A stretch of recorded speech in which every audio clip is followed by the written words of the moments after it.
That's right, baby. Before we begin, I'd like to mention a few things. First, the rules of the playthrough. No weapons. Duh. This rule sounds a little loose, but essentially I'd avoid anything that you'd normally use in your hotbar that deals class damage. That includes minions too. Tools can be used for purposes other than directly dealing damage. In the early game I used bombs, etc. to mine stuff, but not as a direct weapon. Traps are to be kept to a minimum unless absolutely necessary. Mounts are allowed, but I'll avoid the slimy saddle cheese. Was that ever patched? Essentially, most of my damage will come from armors, accessories, and buffs or potions. This playthrough was done on Master Mode due to the additional accessory slot, stronger defense scaling, and the fact that certain items like the Cactus Armor, Honeycomb, and Starcloak deal far more damage on higher difficulties. Also, I'd like to give a shout out to Aggressive Bungie for inspiring me with the Thorns class idea in a video of his.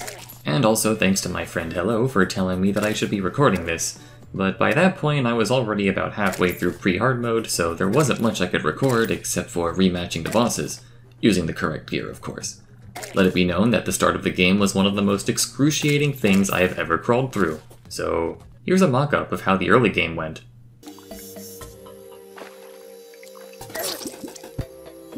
And repeat that about 100 times. Anyway, let's do this. The strategy for the Eye of Cthulhu, and the whole game for that matter, is to reforge every accessory for defense. In Master Mode, 1 defense equates to 1 less damage taken, which is kind of a big deal. One can reach over 50 defense before fighting any boss with the right setup, which causes the Eye to only deal 1 damage. As the first phase is barely a threat with enough regen, I use Cactus Armor, which deals a nifty 45 damage to attackers on Master Mode. It also stacks with Thorns Potions, which is absolutely catastrophic to the poor Eye. I'd like to mention that with the Sharpening Stations buff allowing melee weapons to ignore 12 enemy defense, in reality, you simply ignore 12 defense as long as you're holding a melee weapon. So damage from Cactus Armor and the Shield of Cthulhu, for example, will also be able to ignore defense that would otherwise reduce their damage. The Sharktooth Necklace can also achieve this to an extent. When the Eye hits second phase, his damage becomes a bit more overwhelming, so it's time to switch to Gold Armor for that extra defense. At that point, it's up to the Thorns Potion to carry all the weight, but the Eye's increased damage ends up being reflected, effectively becoming his undoing. Good. And with that, my character furiously rips out the Eye's mouth and uses it as a weapon, TM, for he's had enough with being hit. Now, it's their turn to run. For some ungodly reason, King Slime does more damage than the Eye of Cthulhu, making it nigh impossible to tank him like you can for the Eye. For this, the Shield of Cthulhu was my answer, for I could finally deal free damage without hurting myself in the process. Theoretically, I could just tank hits with Thorns and Cactus, and then run away to heal since the king has no time limit, but I have a full-time job and therefore no time for this crud.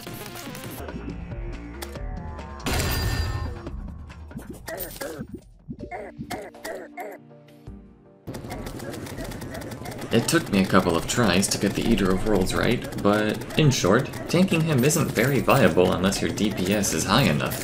For this, we summon the power of Minecart Cheese. The Minecarp, in particular, drives through honey like nothing else, allowing me to rip and tear through the Eater like a hot fish through corrupted butter. Deal with it. And remember, kids, always do your fishing quests.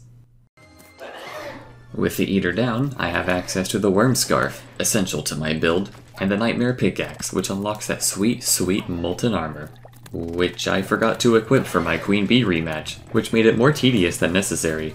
But it all worked out in the end.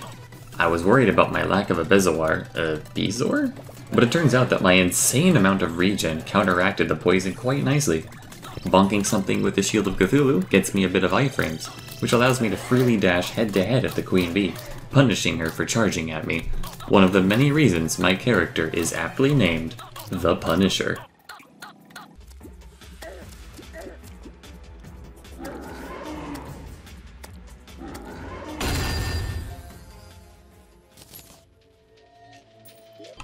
The Queen Bee is a great milestone because she drops the Honeycomb, which can be combined with several different accessories, and the Hive Pack, which makes friendly bees stronger.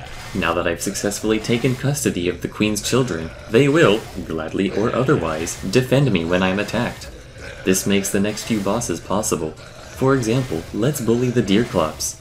He can't stomp me, he can't freeze me, He can't even knock me down. Not without something very small and very angry going buzz buzz.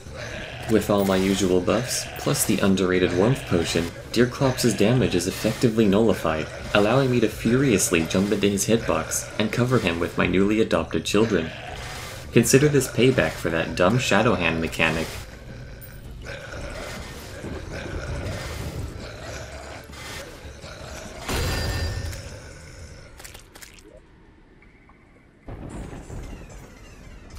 The Deerclops' expert accessory, the Bone Helm, is easily one of my favorite items for this build. Being able to vibe check enemies for free damage does wonders to keep regular mobs away from me. It's a shame that the damage doesn't scale for Master Mode, because the occasional 15 damage isn't enough to warrant using the Bone Helm for most boss fights. Though, I can't help but imagine a cool fight scene of Skeletron and I throwing hands, literally. Unfortunately, the Bone Helm has to go when only the head remains, as taking hits is necessary to deal enough damage within the fight's time limit. Such is the law of equivalent exchange.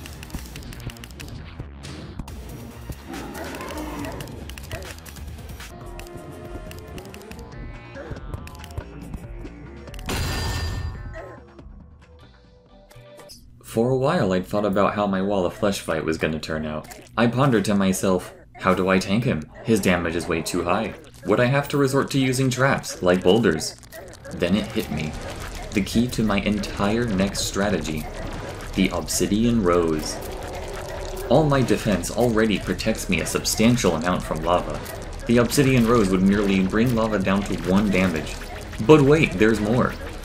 Thanks to the buffed Molten Armor, I'm now immune to being set on fire, so now my regen buffs completely negate the existence of lava, as I use it for my own personal gain. Are you picking up what I'm putting down? By standing in lava, I am a bee generator. I guess I really am a summoner at heart. It's a plan so crazy, it just might work. It was incredibly fun to witness the payoff, the fruits of my labor, so I'm just gonna let the fight play out.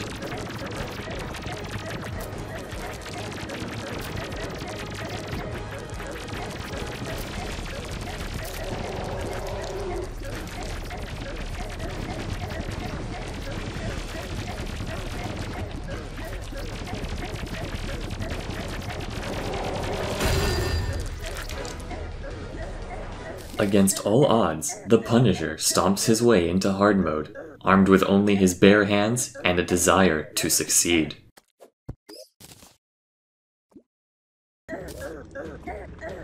I expected to get slapped into oblivion the second I entered hard mode, but it turns out that my arena made for a great place to farm mimics for the items I needed, like the Philosopher's Stone and the Star Cloak.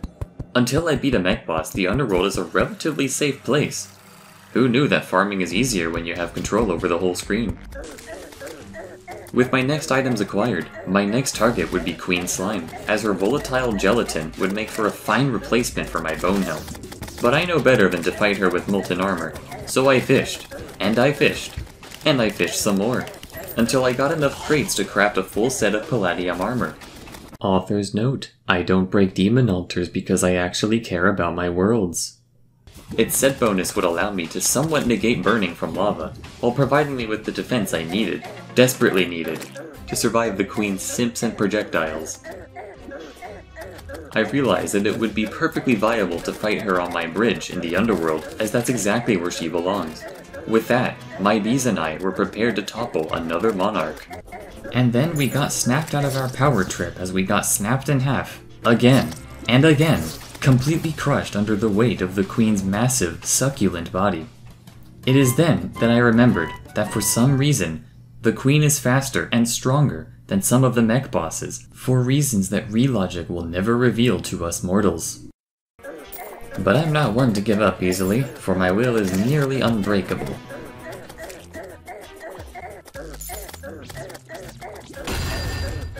Through enough trial and error, and careful timing, our fiery dance comes to an end, and I finally get my hands on the Queen's delicious jelly. Thanks for the fun time, Queenie. I'll call you next week. After a bit of thinking, just kidding, I don't think, I decided to upgrade to Orichalcum armor and grind for the Ankh Shield components before I took on the Destroyer. I also made a very unorthodox arena built entirely out of spikes, so that I'm constantly impaling my feet with every step. But due to the Ankh shield, I'm immune to bleeding, so my regen setup is unimpeded. Then the constant damage sends out vengeful bees. Essentially, a spike arena acts like a lava arena, but without the need for the obsidian rose or molten armor. And with my fishing done, grinding complete, and my feet covered in surgical casts, it was time to fight the destroyer. Damage from bees and the Star Cloak stars are capable of triggering Orichalcum Armor's Petal attack, which pierces infinitely, the perfect catalyst for bullying worm enemies. Turns out that the Sharpening Station, Hive Pack, and Master Mode scaling extend the viability of bee builds well into hard mode.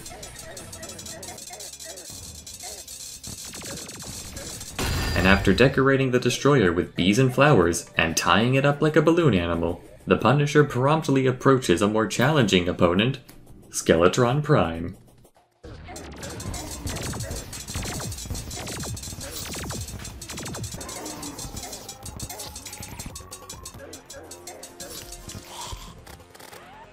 Oh. After hitting my head against a wall a few times, I decided to switch up my strategy and try relying more on the Star Cloak side of things. As spikes and lava don't trigger stars, I had to wire up a group of mob statues that I would run into, not only knocking a third of the stars out of the sky, but also getting me the occasional iframes to avoid the boss's attacks. Prime's positioning was ideal, as he was almost always in the path of the falling stars. I just had to move out of the way when he was about to turn into a bone wheel and send me back to the undead asylum. I daringly removed the Shield of Cthulhu, and instead relied on the Frog Gear and Swiftness Potion to avoid Prime's charging attack. Dashing would get me killed in this fight, bumping into either an enemy or Prime himself, and quickly sending me to a bony demise. A word to the wise, I freaking love the frog leg and all of its variants. They are absolute must-haves. Once you've gotten a taste of that frog leg, you will never go back. And thanks to my enslaved mob statues, my personal bee colony, and a lot of divine intervention, Skeletron Prime gets trashed like the tin can he is. The last mech remaining is the twins, which, given their evasiveness and power of teamwork, would surely put my skills to the test. Wait, freaking! Practice makes better, as they say. I need to utilize the combined powers of the stars and my kidnapped bee colony to go toe-to-toe with the twins. Whenever they charge at me in their first form, it's a prime opportunity to throw myself at the mob statues, avoiding some of their attacks, while also dealing hundreds of damage with the falling stars. Between those attacks, I get some distance and push out my bees with a floor of spikes for some chip damage. Things get more tricky in the second phase because I need to avoid Spasmatism like the plague, and he constantly hunts me down for the sole purpose of flaming me, kind of like some people I know. The trick is to stay away and gradually feed him alive to my bee children. In second phase, Retinazer embodies social distancing and realizes that getting close to me is lethal. I am the one with the contact damage. I am the dangerous mob that scales with Master Mode. I am the boss. I am the Punisher. Retinazer was smart, but not smart enough. As the Punisher ripped the souls out of the mech bosses with his bare hands, he used them to forge a lovely pickaxe that would take 1,000 chlorophyte ore prisoner. It would be ideal to craft both chlorophyte armor for the leaf crystal attack and the turtle armor for maximum thornage and defensage. This would require an unholy amount of chlorophyte, but we're pros. We always come prepared.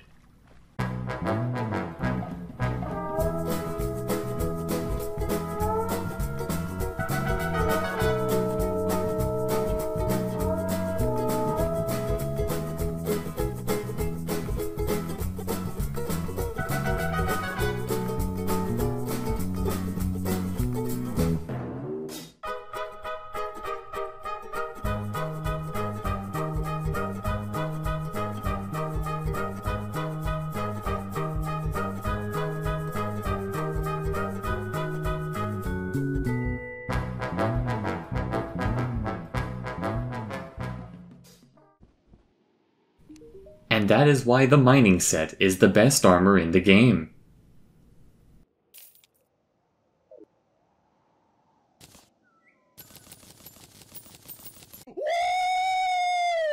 With the jungle now mutilated beyond all recognition, I took the time to grind for a frozen turtle shell, which would eventually drop after getting multiple icicles instead. Thanks, game.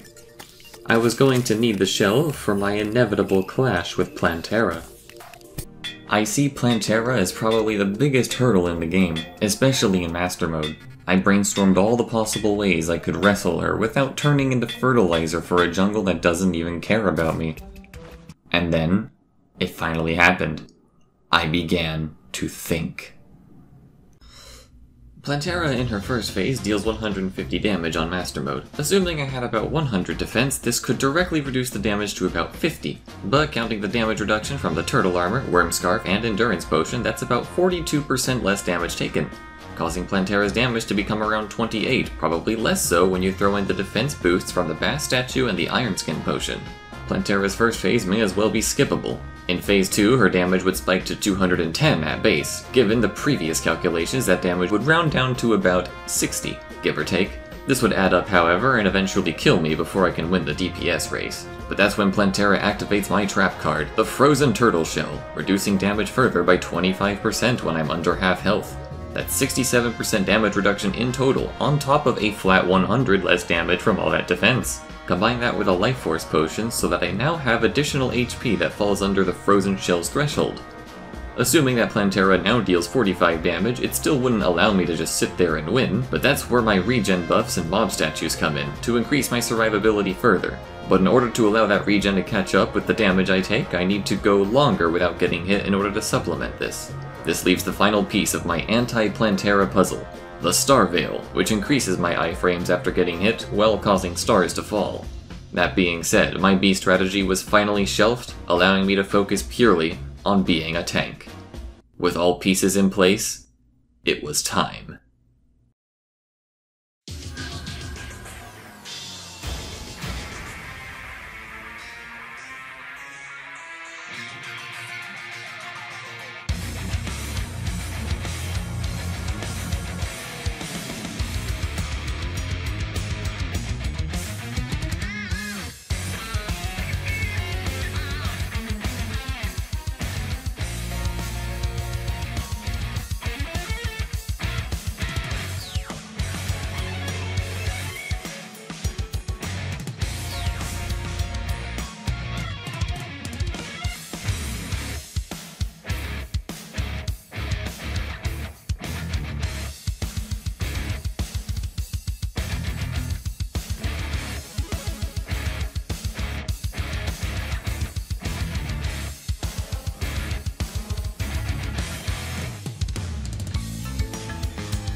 I emerged victorious, but the adrenaline was still flowing. I raced over to the nearest Plantera bulb while I still had time, and dragged her back out again. I wasn't done with her yet. If I had a shred of reason left, I would have waited until I had more buffs, but at this point, I couldn't stop myself. I was the unstoppable object, the immovable force. Not even Plantera could stop me. Only after another intense snuggle did my instincts recede, allowing me to catch my breath. I cannot believe I just did that. And at last, I had obtained the Spore Sac, my next major source of damage. It would speed up farming quite considerably while also protecting me from most enemies. I also have to keep in mind that spores only spawn around blocks, platforms, or back walls, not in open air, making them less useful for some of the endgame fights. And speaking of farming, it's time for the mandatory part of every playthrough, the obligatory dungeon grind. My goals for this endeavor were the Black Belt, Tabby, and Paladin Shield, which would upgrade my loadout considerably. This did, of course, take nearly 2 hours, what with all the bad luck and deaths getting in the way. But eventually I'd net myself everything I need, and upgrade to the Master Ninja gear and the Frozen Shield. Sometime after that, I decided to try fighting the Old One's army, and I do mean try. It seems that even with the Spore Sac and some good armor, Tier 2 is just a little too strong for me. I didn't want to wait for the post-Golem tier because I knew it would be impossible at that point. I wanted to rack up the medals required to buy the Squire and Valhalla Knight armor pieces so I can gain immortality via regen. Unfortunately, it would have to wait. I'm starting to regret not trying Tier 1 earlier in the playthrough. At some point, a random solar eclipse happened, and I managed to snag a couple other items on my to-do list, being the Neptune Shell and the Moonstone. Crafting a Celestial Shell would be most beneficial to my build. I later raided the Lizard Temple, armed with literally nothing, and its inhabitants immediately fled in terror. I then stole all the wires and proceeded to summon the Golem. Honestly, the key to Golem? Patience, dodging, and a little luck.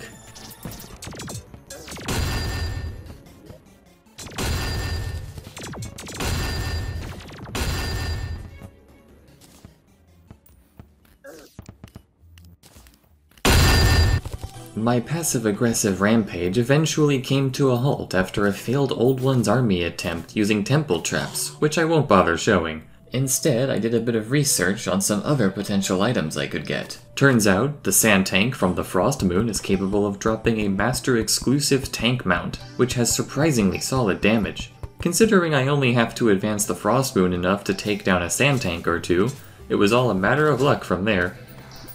And thus, I found a new purpose for my temple traps, so I promptly began construction on what would be my Frost Moon arena. If that thing sees me, I'm quitting the game.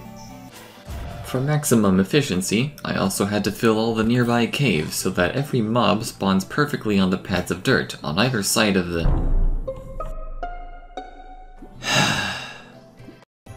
My first Frost Moon attempts went by rather swimmingly, even if it took longer than desired for things to die. A few buffs, aided by the Dryad, were plenty enough to keep me alive throughout the whole ordeal. Shout out once again to the Warmth Potion. I learned that each Frost Moon was enough to take out at least 2 sand tanks, which is pretty good in my eyes. Unfortunately, I didn't luck out on the first attempt and only really walked away with a new grapple hook. I'm Mr. Red Christmas. I'm Mr. No. I'm Mr. Punisher, I'm Mr. Master Mode. Friends call me Thorn Miser. Whatever I touch freaking dies in my clutch. I'm too much. It was only in the second run when my hard work and patience paid off, and Sand Tank gave me what anyone else would want for Christmas. A literal tank. I was so giddy that I immediately hopped in and chased off the ice cream with sheer intimidation alone. This was it, I realized. It wasn't going to get any better than this. This is power. Now that I've ruined Christmas with heavy artillery, it was time to give the Old One's army another shot. Nope. Guess no immortality for me. Master Mode, more like Master Bloat. Eventually, it was time for the fishing quest to end them all. To cross another monarch off our hit list, which would no doubt cause me to be wanted in at least 27 countries. The first step is to build an arena at the perfect height for our tank to be able to jump between platforms. This thing is so freaking strong, I almost feel like I'm cheating.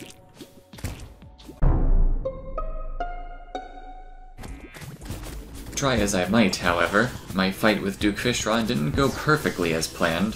While my tank could traverse the terrain, it couldn't do it fast enough. Some forgetful side of me failed to remember that the Duke is fast. So I need to fly, and I need to dash. Something a tank couldn't do with our current technology. I could barely dodge Duke's first phase, so naturally I stood little chance on the second. By that time I hopped off the tank and only used it when it was safe, but by that point the damage was done. By third phase my groove had been thrown off, and I too was thrown off into the sea. But when you're at rock bottom, the only way to go is up. And crawl up I did. I'm about to make D-Day look like a joke. I eventually adapted to Fishron's movements and only hopped on the tank briefly to get a spike of DPS while he was sitting still. I developed this habit of driving to one side of the arena to bait out his Sharknadoes before dashing around his charges and driving in the other direction to avoid his bubbles, giving the Inferno Potion and Spore Sac time to take them out. This also worked relatively well in Phase 2, which went by relatively quicker due to Fishron's reduced defense.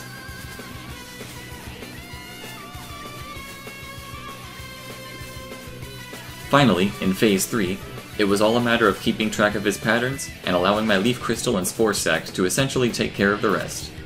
And it was relatively dangerous to hop on the tank during this phase since mobility is a must.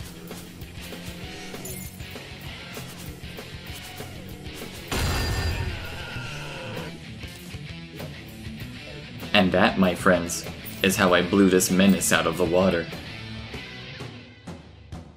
At one point, I thought that Beetle Armor wouldn't be necessary, because, due to getting hit so much, it wouldn't have as much damage reduction as Turtle Armor, as its set bonus only buffs me when I'm not getting hit. It also lacks the Thorns effect, which has served me very well thus far. After fighting Fishron though, I realized that some fights need me to not get hit. I know, shocker. So in the long run, Beetle Shell would be a viable choice for survival, but I wanted to keep my turtle set around just in case it would ever come in handy. This is why you always collect too much chlorophyte. Next in my lineup of monarchs to act passive-aggressive towards is Empress of Light. While her weapons would serve no use to me, and her wings aren't as good as Fishron wings in my opinion, it would be worthwhile to replace my frog gear with her soaring insignia, or as I like to call it, the Pocket Moonlord Arena. I decided to give her a test run to see how it would go if I tried to fly around and dodge her normally.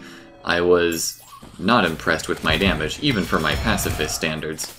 There was no way I could realistically beat her before sunrise, and I had almost no safe openings to use my tank without suffering for it. It also seemed like my arena was too small, so off I went.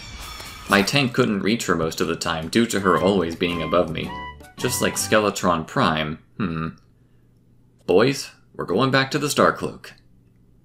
But before I tested that, my easily distracted brain thought, what if the statue mobs are always present, so the tank is always firing rockets? I thought that was a fantastic idea, and proceeded to die some more as a result. I gave it another try, and oops, forgot my potions. Alright, fine. Another idea. My Spore Sac doesn't spawn spores in the sky, but what if I placed a bunch of back walls above my arena? To test this theory, I quickly fought the pirates, got the pirate NPC, and bought lots of sail walls from him, which are rather cheap. Then I summoned Empress again and proceeded to not use that strategy and just die again? Why am I like this?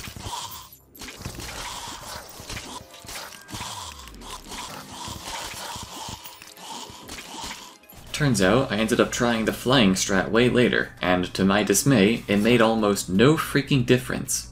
At least it spawns the spores, though. Okay. Fine then. My friend once told me, play lane, win game. As such, I'm bringing in the nurse to give me that one emergency heal I'll inevitably need toward the latter half of the fight. Call it cheesy, cause that's what this whole playthrough's been about. And I'm gonna win, darn it.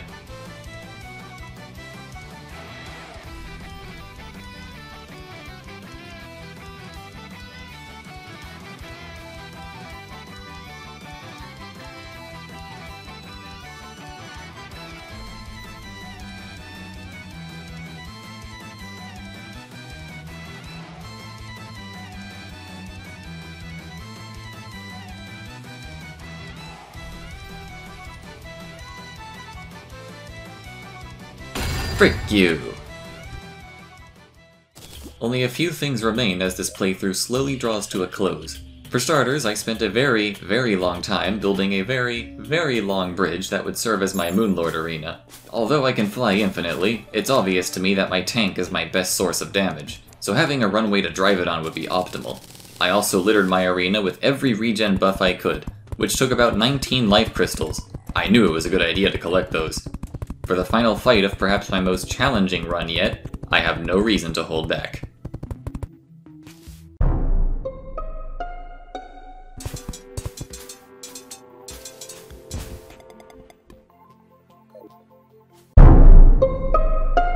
I also came up with a groundbreaking idea while I was rotting away during work hours. The toy tank automatically fires at enemies it's facing, but obviously that requires some awkward positioning during boss fights. It didn't occur to me until about this point in the run, but one can in fact get the tank to fire backwards, specifically if they're using a tool like a drill to force the character to aim in the direction of the cursor. I already had a chlorophyte jackhammer on me, which kinda looks like a tank turret if you imagine it hard enough. So I immediately unlocked a new strategy, using nothing but my ever-expanding brain. If you're wondering why I was fighting Skeletron, it was to pick up the last item I needed before I commence the beginning of the end.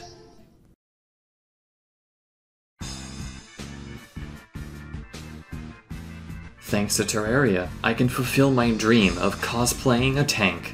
At this point, the rush was starting to come back. Have I mentioned I love tanks? The world needed to know. And I would start by dunking on the cultists. Imagine the look on their face when a freaking tank rolls up to their doorstep. Oh. Oh. Wait, did I just freaking die to the cultists? Something occurred to me. The lunatic cultist has the ultimate counter to my strategy, creating clones of himself. During this phase, my tank stops auto-firing, and I, like an idiot, let the cultist complete his shadow clone ritual, which made the fight way more difficult than it needed to be. But little did he realize that I am capable of deliberately hitting him. It was time to go back to my roots and bring out the old Shield of Cthulhu for one last round. With a bit of practice, I was able to throw my entire body weight against the cultist in order to interrupt his ritual. He found it very annoying. And eventually our debate was settled, proving once and for all that German science beats cultist magic. Even then, however, the battle had only just begun. A whole legion of otherworldly creatures set out to wage war upon the world, and only one lone sentient tank bravely stood in their path. Once the battle started, there's no going back. Directive: go freak up some idiots.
It is time.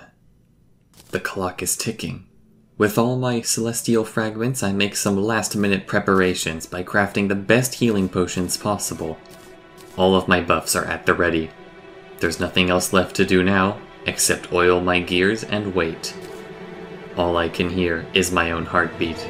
It's all come down to this. Moonlord has awoken. I shift the gear stick to maximum reverse and drive backwards like my life depends on it. It kinda does. I hold off from activating too many buffs since the real fight begins when the true eyes pop out. For the time being, I keep my chlorophyte armor on since I can afford to sacrifice some defense for more damage. Eventually though, we hit a standstill. How the frick do I damage the head eye? In all my experience with Moonlord, if he's on screen, I'm within dying distance. To be this close to him was setting off every red flag in my brain, because I'm simply a sitting duck for the true eyes, which makes this fight a spam fest rather than an actual fight. As if that wasn't enough, the head can only be damaged when the eye is open, right before the phantasmal death ray. It's at times like these that I regret not farming for the Rod of Discord. Finally, the healing wisps are a sort of DPS check, because if I can't gun them down fast enough, Moonlord heals by 1000 HP, which is kind of freaking dumb. For the sake of my survivability, I give up my damage and switch to beetle armor. Everything slows to a crawl, but by this point, the pressure is too much. Moonlord wins round 1. But the loser is not the one who falls.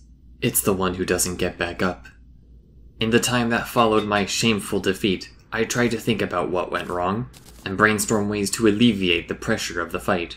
For starters, I raised the rainbow back wall by a few blocks and extended it across the whole platform, under the belief that a couple of spores could spawn in the path of the Moonlord's head eye. A very minor increase in damage, in theory, but every little bit counts. I also stocked up on more potions, probably too many since I'm starting to hit the buff limit during boss fights. I decide to sacrifice some fragments to craft a celestial sigil, because it's a healthier alternative to a couple hours of tedium. And now, it's time for Blitzkrieg, mother huggers. At the start of the fight, I do what anyone else would. Experiment and nearly throw the entire fight by trying out my bee strategy and running across the spikes. Surprisingly, the bees still do some damage, but they have trouble catching up if the Moonlord is moving in a single direction. It was an interesting idea, but the cost was too great. Sorry, Pale King.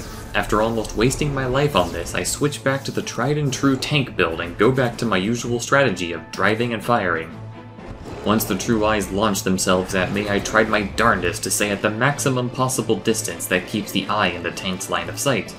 The True Eyes' constant sweeping lasers make it nearly impossible to get close to the Moonlord without being vaporized. Eventually, we reach another stalemate. I felt like my progress was slowed or even reversed every time I had to turn around, due to the fact that the True Eyes were always waiting to slaughter me. I was starting to think my arena was too small. But at some point, I noticed something. I realized it was safer to just teleport home and keep running in the same direction. As I kept doing that, however, it dawned on me that the True Eyes are ever so slightly slower than myself and the Moonlord.